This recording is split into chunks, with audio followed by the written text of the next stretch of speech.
Donc là encore un autre conseil que je peux vous donner, c'est toujours quand il y a des pentes vachement raides, toujours faire le dessus ou le début de la pente en premier.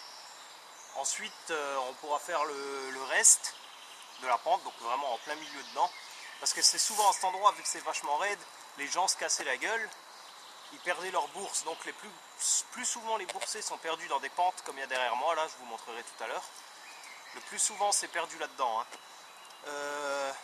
Quand il y a une boursée en pente, il y a un phénomène qui s'appelle la coulée. La coulée, en fait, la pièce avec l'eau de pluie, la boursée, s'écarte en forme de V, comme ça. Elle s'écarte comme ça. Donc si maintenant vous trouvez une ou deux pièces à un endroit, il faut regarder tout de suite tout droit. Et si jamais il n'y a rien tout droit, toujours bien faire les alentours. Si possible, le faire en escargot, comme ça vous êtes sûr que vous loupez rien. Donc là j'ai de nouveau une preuve pour les débuts de pente. Bon, c'est pas une boursée, c'est une monnaie, mais bon, les gens se cassent la gueule, donc ils perdent les monnaies. Attendez que je vois où je l'ai mis. Voilà, ici. C'est un Napoléon. Bon, là il y a une grosse couche de terre dessus, donc on voit rien. Par contre, sous la couche de terre, il a l'air super beau. Enfin, super beau, il a l'air beau. On va dire ça comme ça. Faudra voir une fois nettoyé, mais il a l'air pas mal. Donc aussi à combien? Bon, allez, pas beaucoup, on va dire 15 cm quoi.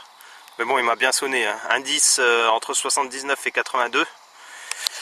Donc, il y a des pentes. Là, on voit pas bien, mais après, ça descend vachement raide. Donc voilà.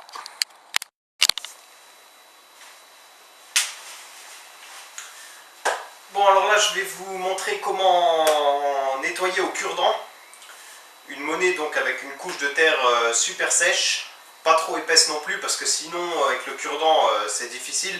Si vraiment ça devient trop dur et trop épais, même après un trempage, il faut prendre une aiguille, l'émousser, donc c'est-à-dire qu'il faudrait un peu plier le bout et la frotter sur du papier de verre, donc ça évite de rayer la monnaie quoi. Bon, c'est clair que ça ne sera pas aussi doux qu'un cure-dent. Si maintenant vous voulez utiliser tout un paquet de cure-dent pour une monnaie, ça c'est à vous de choisir, parce qu'avec le cure-dent il faut quand même du temps. Donc là moi j'ai un Napoléon que j'ai fait dans le conseil pour la pente, donc celui que j'ai trouvé juste au-dessus de la pente. Donc il était concrétionné et tout, je voyais qu'en dessous il avait l'air pas mal quoi. Donc là on va le nettoyer, je vais vous montrer comment faire. De toute façon c'est pas compliqué, c'est une technique connue.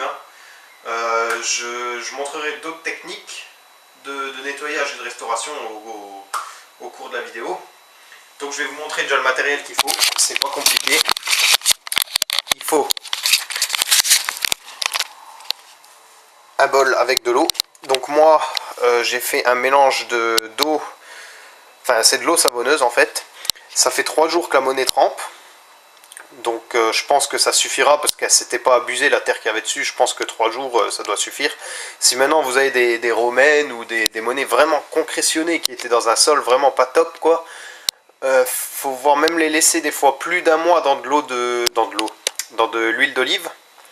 Donc voilà, il faut des cure-dents normal et un chiffon. Un chiffon donc, pour essuyer et pour pas tout saloper quoi. Donc voilà, j'arrête la vidéo et je reprends dès que je commence. Voilà. Donc voilà le napo. Donc on voit pas grand chose dessus. On voit un peu la forme de l'aigle quoi, sans plus. De l'autre côté. Quand même des grosses concrétions des côtés, mais en dessous il a l'air pas mal quoi. Donc voilà, je vais commencer. Donc de toute façon c'est pas compliqué, je vous explique. On prend un cure-dent. Si possible on laisse la monnaie encore un petit peu humide quoi.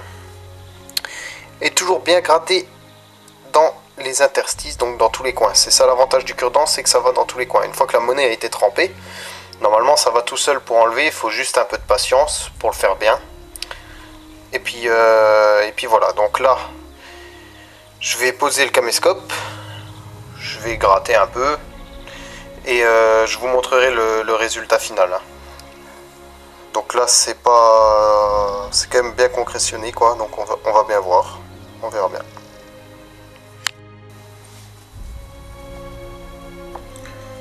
Donc voilà, on commence. Faut pas trop forcer sur le début, après ça dépend de comment que ça part quoi. Donc là on commence, ça a l'air de bien partir. Ah oui, ça part bien là. Donc vous pouvez voir, il y a la terre sur le cure-dent. Là ça part nickel là. Après un bon trempage en général ça va tout seul.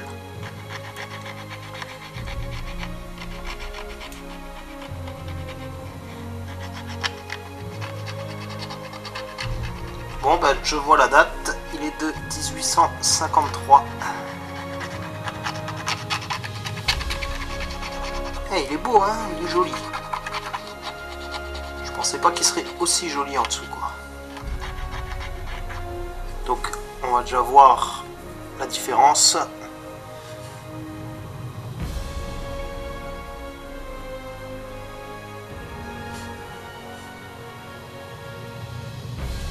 On voit pas bien, je mettrai une photo.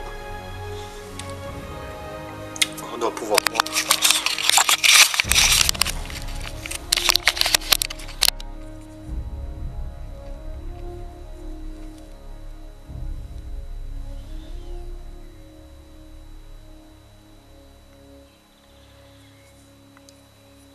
Voilà, donc je rallumerai quand j'aurai fini et je mettrai une photo. Un chat par contre, il n'y a pas besoin, hein, c'est plus chiant qu'autre chose. Voilà le produit fini, enfin après un nettoyage assez court, hein. J'aurais pu m'appliquer un peu plus mais j'ai pas trop le temps. Donc vous pouvez voir que ça a déjà rien à voir quoi. Carrément rien à voir. Hein. Donc c'est un atelier bébé année 1853. Donc maintenant ce qu'on va faire, on va faire un petit huilage. Alors je vais vous montrer, c'est pas compliqué non plus. Et ça rend toujours bien sur les monnaies. Voilà.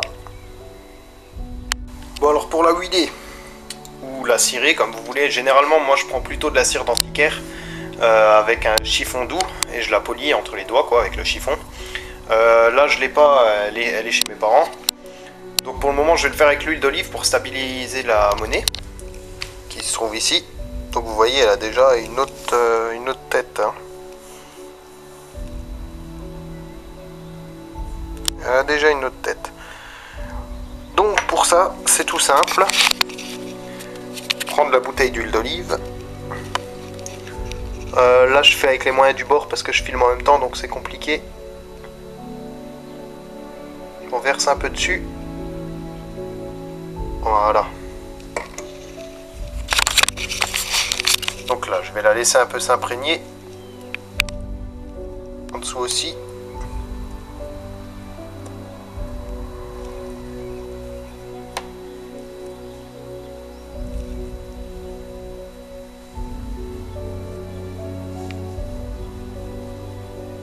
Voilà, je frotte doucement avec le doigt pour bien faire rentrer dans tous les petits coins.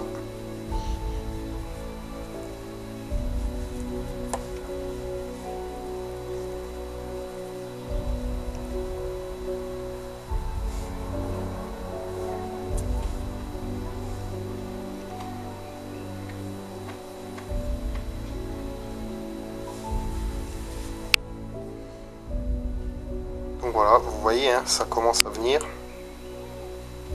Propre, hein. Vachement propre. J'en ai mis un peu trop, donc je vais devoir essuyer. Hein. Voilà la monnaie terminée. Donc là j'ai essayé de prendre des photos avec le caméscope, c'est vraiment pas top hein, pour les photos avant le nettoyage, vous verrez c'est trouble. Je vais essayer de trouver des piles pour mon appareil photo et je vais vous faire une photo de la trouvaille finie. Donc comme quoi, quand on croit qu'on a une monnaie savonnette ou qu'elle est complètement bouffée, si on y met un peu de cœur, et ben ça va tout seul. Je savais pas quoi dire alors j'ai dit ça.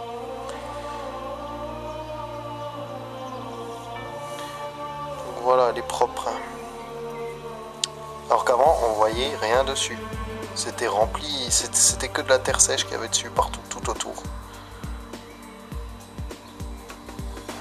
Voilà.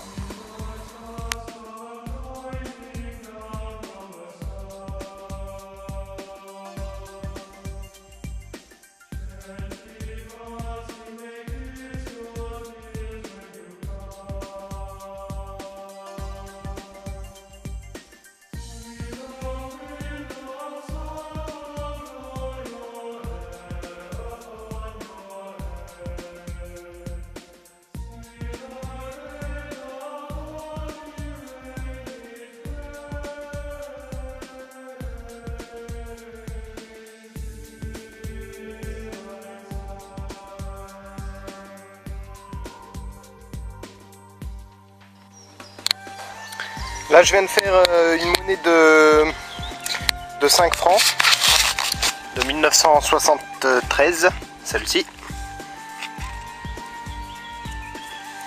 Je sais pas si on voit bien. J'ai vérifié si elle était en argent. Alors pour savoir si elle est en argent, parce qu'il y a des 5 francs comme celle-là en argent, la tranche, sur celle en argent, il y a écrit liberté, égalité, fraternité sur la tranche. Celles qui sont pas en argent, c'est simplement ciselé quoi. Donc voilà. Et la surprise c'est qu'il y en a une deuxième juste là que j'ai pas encore sortie, qui se trouve là.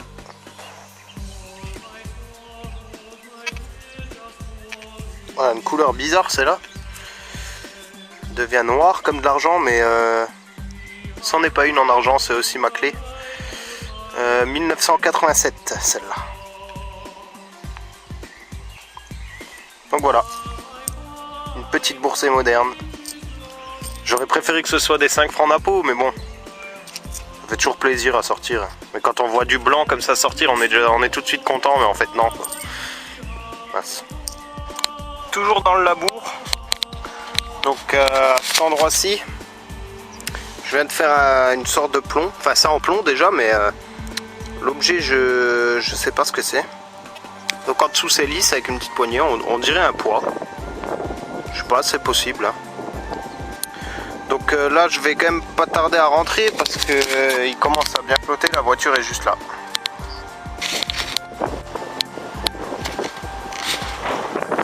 Donc là il y a beaucoup de vent, je sais pas si on va m'entendre. La tempête se lève en plus, j'ai l'impression. Ouais, la tempête se lève. Donc là je suis dans un labour et je viens de faire un petit anneau. Un petit anneau sympa en bronze, assez épais. Hein. Donc voilà, je continue.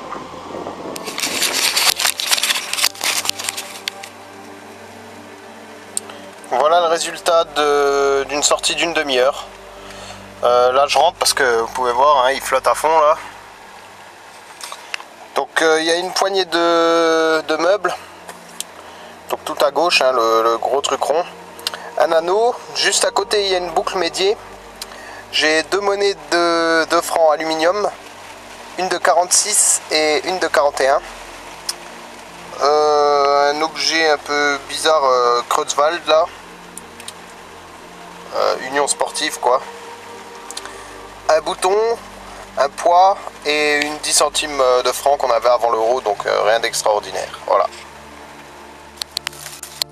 Chut, regardez ce qu'il y a là. Un bébé chevreuil. Il dort.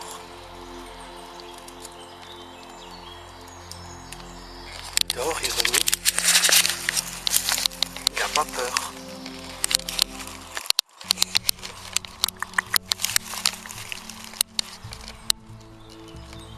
Qu'est-ce que tu racontes? Qu'est-ce que tu racontes?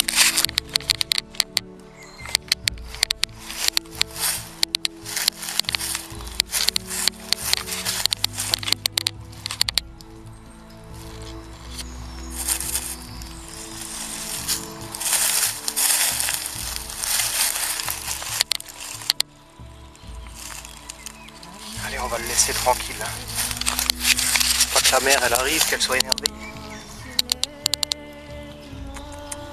première fois que j'en vois un. J'étais en train de poêler derrière l'arbre. Et d'un coup, je traverse, j'ai failli l'écraser, quoi. Bon, allez, c'est parti.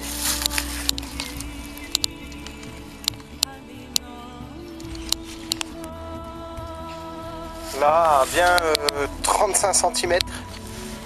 Oh, ouais. Ouais, facilement. J'ai fait un anneau en bronze, vachement massif. Enfin, massif. Déjà, la patine m'a l'air vachement vieille. Je me demande si c'est pas antique. Mais qu'est-ce que ça pourrait être? L'arrière, il est creusé. Mais ça me paraît pas tout jeune. Hein. Parce que le dessus, ça fait vraiment vieux. J'ai l'impression d'avoir déjà vu ce type d'anneau. Mais où, je pourrais pas vous dire.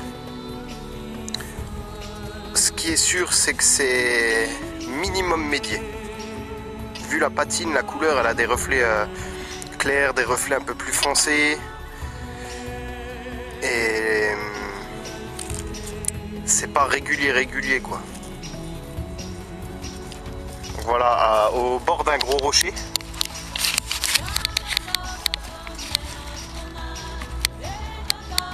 Donc ça me paraît vraiment bizarre ce truc. Hein. En tout cas, c'est un joli anneau quoi. Voilà.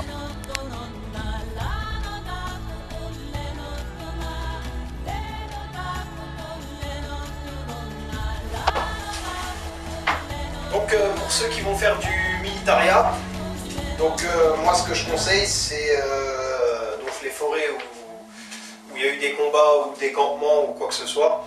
En fait ce qu'il faut faire